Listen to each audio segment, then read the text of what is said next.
Hello and welcome to Crime Through Time, snapshots of crime history. On the evening of the 10th of December 1913, a ship's steward was waiting for his girlfriend outside Bradfield Tenter Tarpaulins, 86 Old Hall Street, Liverpool. Suddenly, a shutter blew down and struck him on the head.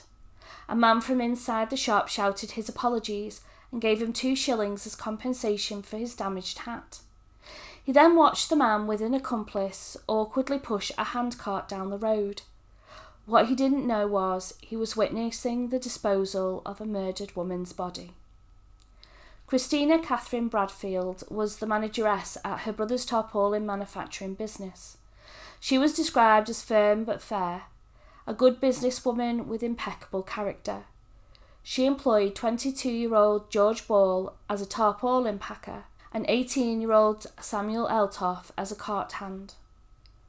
At the end of each business day, Christina would collect all the cash payments together and take the money home in her satchel, and after locking up, she would also take the shop keys with her.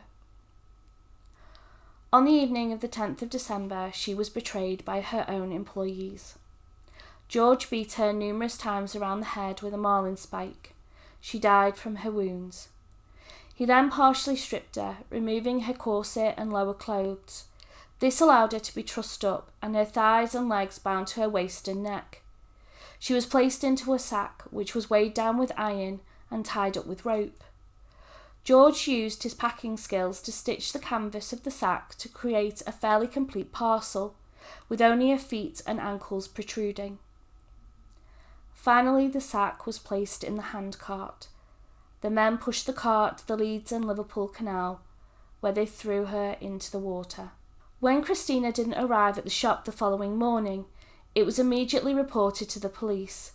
It was just so out of character. George and Samuel were questioned. George said he had locked up with Christina the night before, and she had given him the shop keys and told him she would be late to work in the morning. Around midday on the 11th of December, a flatmaster found one of the locks on the Liverpool Canal would not open. When he attempted to remove the obstruction with his boat hook, he made the sad discovery of Christina's body. A murder investigation was launched. The police would find bloodstains on the floor of the shop, confirming the murder scene.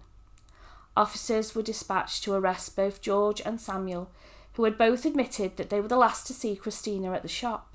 Samuel was found in bed and was arrested for murder. He admitted that he had helped take the sack to the canal, but he denied knowing anything about the murder. George had run. The manhunt lasted for about 10 days before he was located hiding out in a lodging house still in Liverpool.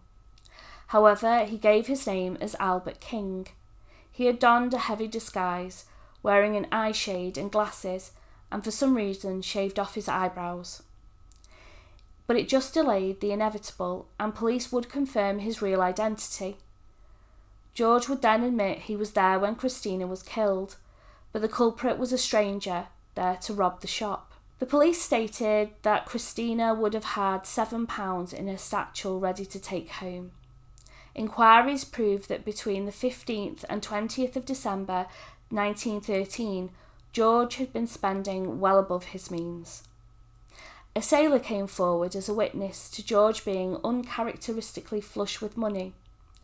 At the time, the sailor was waiting for his ship to leave, returning to Australia. He stated that George had made plans to buy a berth on the same ship. While in the sailor's company, George spent £3 and 10 shillings. George and Samuel stood trial for murder in February 1914. Samuel stood by his claims that he was only guilty of unknowingly disposing of the body. George told how he had come down the stairs into the shop, just as a man hit Christina with a marlin spike he had picked up from inside the shop. She had bent down to turn off the gas at the meter and had been surprised by her attacker. She took a blow to the back of the head and then 2 more to the temple. In his other hand was a revolver which he was pointing at George. The man was, quote, tall with a dark moustache. But when pressed on the stand for further details, He added to his version, saying that there were actually 2 men, and it was the second man who had the gun and who had taken the satchel containing the money. The prosecution alleged that the motive was robbery. While Christina's clothes had been disturbed, there was no evidence that she had been assaulted. It was believed that this was just to make disposing of her body easier. They said that the marlin spike was a tool used almost exclusively by George in his work. He had been seen with 2 fresh scratches on his face the night of the murder, and his clothes, especially the right cuff, were blood-stained. His description of events didn't match the injuries received by Christina. Blows had rained down on her, leaving significant damage to her skull.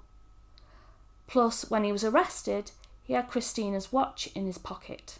George countered that the blood was transferred to his clothes after the attack. Once the killer, or killers, left, he had cradled Christina's head in his lap. It was at this point Samuel had returned to the shop, and they decided to dispose of Christina as, quote, things would look black against them, rather than call the police. His explanation for the watch? As the man had ran away, the watch had fallen out of the bag and he had just popped it in his pocket. And the money? Apparently he had pawned some of his clothes for a few shillings and received 25 shillings from some sailors. Altogether, he couldn't account for the £3.10, let alone any of the other spending. George was quickly found guilty of murder. Samuel was found not guilty of murder, but found guilty as an accessory after the fact and given 4 years penal servitude. He was given some mercy due to his age and that the jury believed he had been acting under the influence of George. George Ball was hanged by John Ellis and William Wallace on the 26th of February 1914 at Walton Prison. Thank you for watching. Please like and subscribe and let me know what you think of this case in the comments below. I look forward to welcoming you in the next one.